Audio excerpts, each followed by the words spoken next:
मित्रों, आज के इस वीडियो में पत्र लेखन अर्थात पत्राचार के बारे में जानने की कोशिश करेंगे। इसमें आप देखेंगे पत्र लेखन का महत्व तथा पत्र के प्रकार। मित्रों, आपने हिंदी फिल्मों में कुछ गीत देखे होंगे। चलो मैं आपको दिखाता हूँ। चिट्ठी आई है चिट्ठी आई है, चिट्ठी आई है चिट्ठी आई है।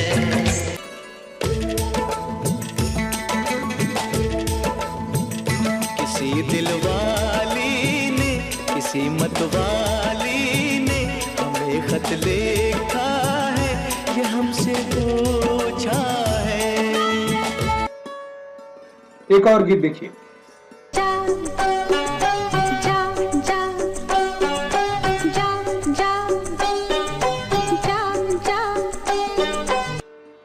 चलो, आपने जान लिया कि पत्र लेखन का महत्व क्या है। पत्र लेखन एक कला है।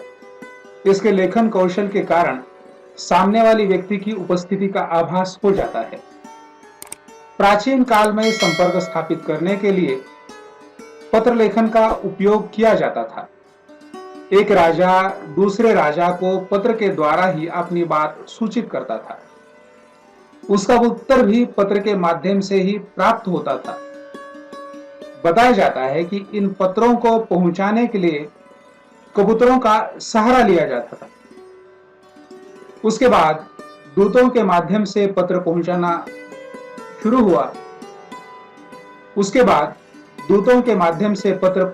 शुरू हुआ। जैसे जैसे हम आधुनिक होते गए, इस रूप में परिवर्तन होते रहे। आगे चलकर डाक विभाग स्थापित हुआ। पत्र उनके माध्यम से पहुंचने शुरू हुए। परिणामतः पत्र लेखन को अधिक महत्व मिला। उसका अधिक मात्रा में उपयोग किया जाने लगा। उस युग में कई लोग डाकिये के इंतजार में रहते थे कि कोई पत्र वह देकर जाए। इस तरह के पत्रों को पढ़कर जैसे किसी अपनों से मिलने की अनुभूति होती थी। आज भी कोई अपनों का पत्र मिल जाता है तो उसे प्रेम पूर्वक 2-3 बार पढ़ा जाता है। मोबाइल फोन पर 2 घंटे बात करने के बाद भी वो सुख प्राप्त नहीं होता है जो एक लिखित पत्र के पढ़ने मात्र से हो जाता है। पत्र के माध्यम से अपने सुख दुख को एक दूसरे से बांटा जाता है। पत्र के माध्यम से मानव आपसी विचारों का आदान प्रदान करता है।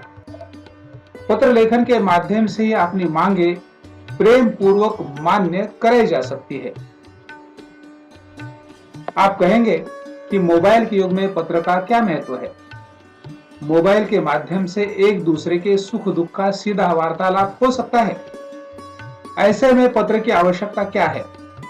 ऐसे में कौन पत्र लिखेगा? आप कल्पना करके देख लीजिए।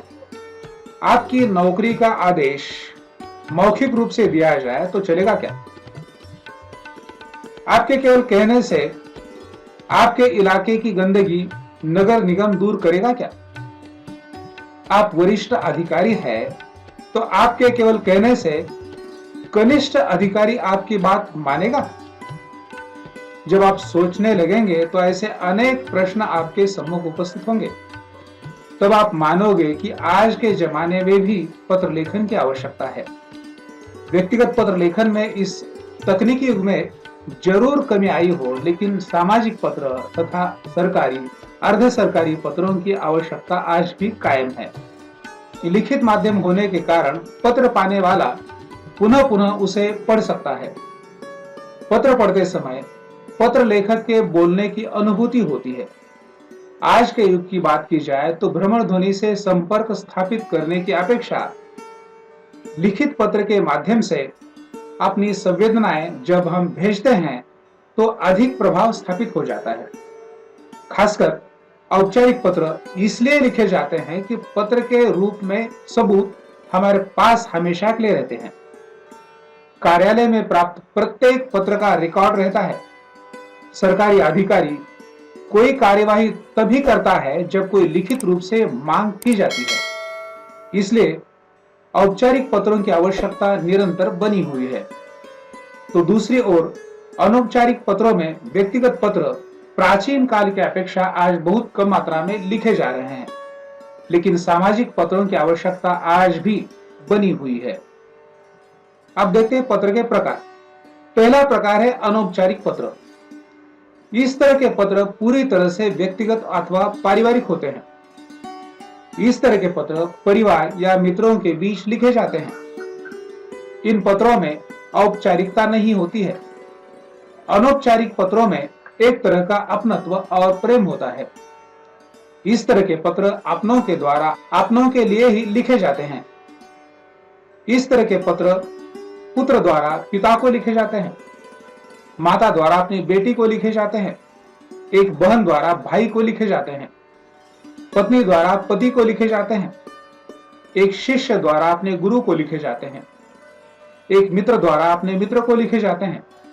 इन पत्रों में अपनत्व होता है, प्रेम होता है। इन पत्रों के माध्यम से सुख दुख बताए जाते हैं, सुख दुख बांटने की कोशिश होती है। आपसी भाईचारा एवं पारिवारिक स्नेह बढ़ाने के लिए इन पत्रों का उपयोग होता है। इन पत्रों की भाषा रूखी सूखी नहीं होती है। हृदय की बात शब्दों के माध्यम से पत्र पर अंतरित होती है। इस तरह के पत्र रिश्तेदारों, मित्रों तथा परिचितों को लिखे जाते हैं। अपनों की कुशलता जानने के लिए तथा उनकी खुशी में शामिल होने के लिए इस तरह के पत्रों का उपयोग किया जाता है। इसकी भाषा संवादात्मक होती है। इन पत्रों में अपनत्व के साथ बात की जाती है। अनौपचारिक पत्रों में बधाई पत्र, निमंत्रण पत्र, कुशलता जानने के लिए पत्र, शोक संदेश आदि इस प्रकार के पत्र समाविष्ट होते हैं। अब देखते हैं दूसरा प्रकार, औपचारिक पत्र। इस तरह के पत्र औपचारिक तरीके से लिखे जाते हैं। इन पत्रों में पूरी तरह से औपचारिकता होती है। दो कार्यालयों को आपसी पत्र व्यवहार करना आवश्यक होता है। ऐसे में जो पत्र व्यवहार होता है उसे औपचारिक पत्र कहते हैं।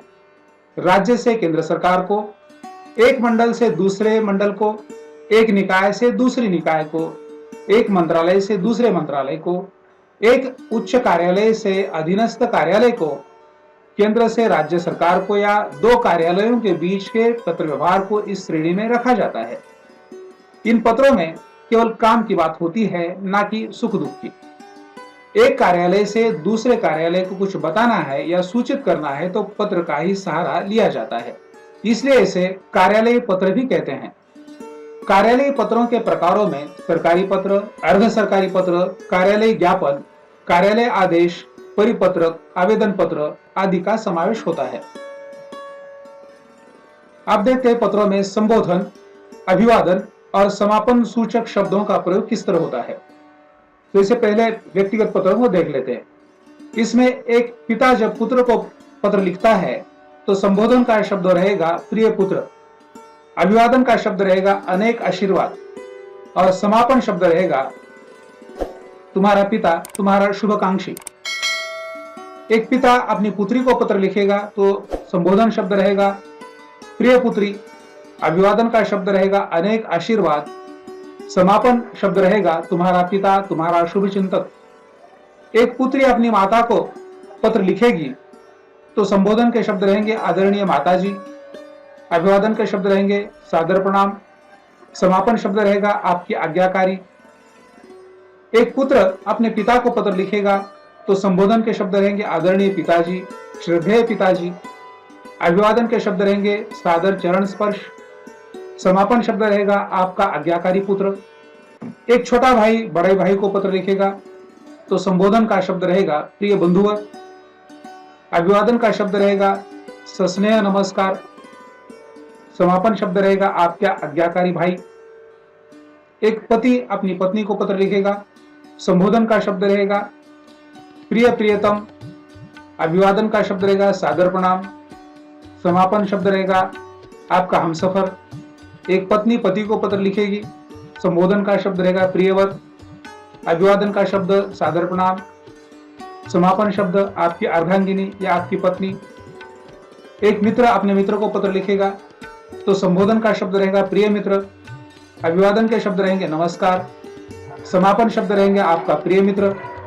एक शिष्य अपने गुरु को पत्र लिखेगा, संबोधन के शब्द रहेगा आदरणीय गुरुवर्य, अभिवादन के शब्द रहेंगे सादर प्रणाम, समापन शब्द रहेगा आपका कृपाकांक्षी, आपका कृपाभिलाषी। व्यावसायिक पत्रों में जैसे संगणक विक्रेता या पुस्तक विक्रेता को पत्र लिखना है तो संबोधन शब्द रहेगा श्रीमान महोदय, अभिवादन के शब्द रहेंगे नमस्कार, समापन शब्द रहेगा भवदीय या आपका।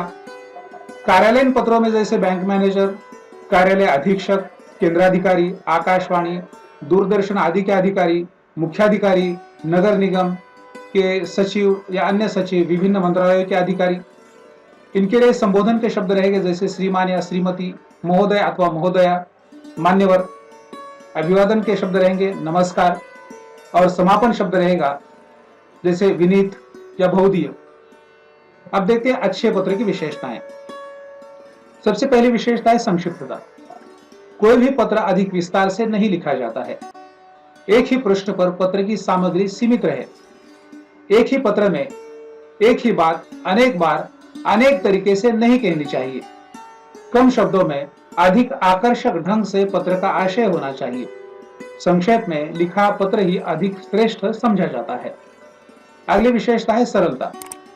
पत्र का आशय सरल होना चाहिए। अनेक बार पत्र को बार बार पढ़ने के बाद भी पत्र का आशय समझ में नहीं आता है, इसलिए पत्र का आशय अधिक सरल हो।